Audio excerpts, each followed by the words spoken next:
कल मेरे पास एक लड़की का संदेश आया। छोटी सी लड़की थी, 25-26 साल की। उसने मुझे कहा, माँ, मुझे आपसे संन्यास लेना है।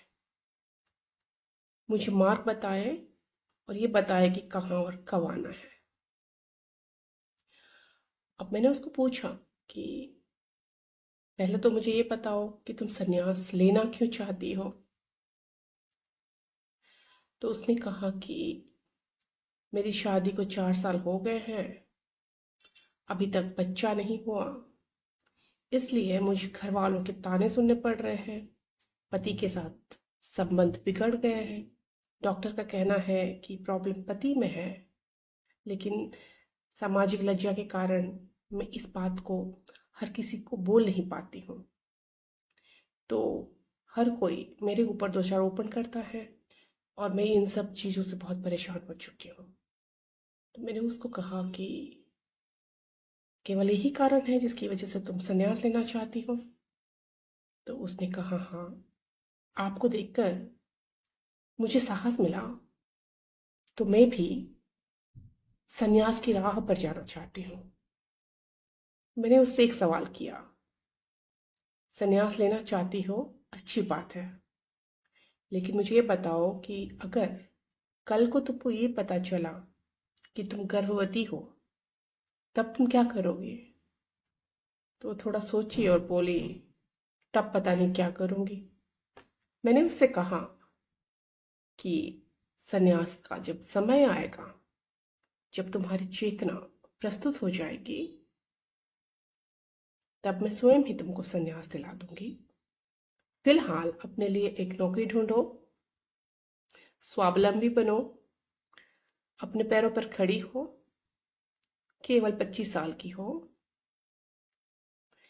बच्चे के लिए सोचने के लिए बहुत समय है। अब ये नहीं पता कि उसको मेरी बात समझ में आई कि नहीं आई, लेकिन मुझे एक बात अच्छी तरह से समझ में आ गई कि अक्सर लोगों के अंदर जो वैराग्य का भाव होता है, वो संसार जंजाल के छटपटाहट से उठती है, ईश्वर प्राप्ति की इच्छा या तृष्णा से नहीं। जो वैराग्य संसार की क्षण भंगुरता को समझने से और ईश्वर प्राप्ति की तृष्णा से जन्म लेती है, उस संन्यास में थोड़ी बहुत संभावना रहती है। लेकिन संसार जंजाल से भागकर, मनोकामना की आपूर्ति से, संसार की चुनौती से डर कर, भयभीत होकर, भागकर जो वैराग्य उत्पन्न होता है, उसमें बहुत संभावना नहीं होती है। ईश्वर दर्शन, आत्मदर्शन ही संन्यास की एकमात्र लक्ष्य है। संन्यास का मार्ग जिज्ञासा से प्रारंभ होती है, सांसारिक चुनौतियों से भागने से नहीं। ईश्वर प्राप्ति के लिए चेतना का जो प्रस्तुति होता है, उस प्रस्तुति का माध्यम ये सांसारिक जंजाल, ये सांसारिक चुनौतियां ही होती है। संन्यास उस उच्चतर चेतना से जुड़ने का मार्ग है।